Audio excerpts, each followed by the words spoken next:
The Customs, Excise and Service Tax Appellate Tribunal, CESTAT, Principal Bench, New Delhi, in the case of MS Videocon D2H Limited, now Dish TV India Limited, versus Directorate of Revenue Intelligence. The tribunal ruled in favor of Videocon in a dispute over the classification of imported smart cards used in set-top boxes.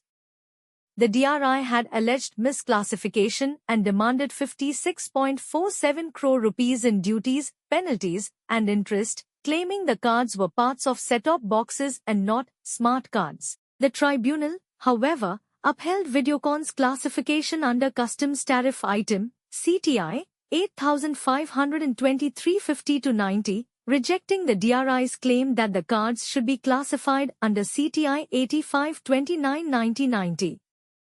It relied on Chapter Note 5b of Chapter 85 and emphasized that goods must be classified based on their nature at the time of import, not their intended use.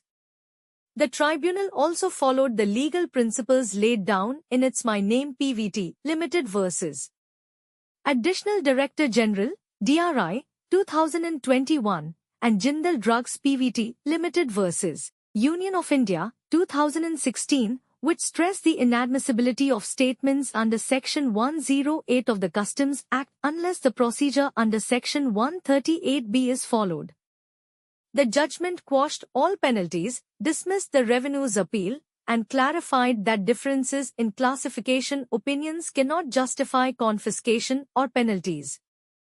This case sets a significant precedent for importers and reinforces the importance of procedural fairness in customs disputes. For any litigation support and legal advice, please send us an email at office@adrikalav.com.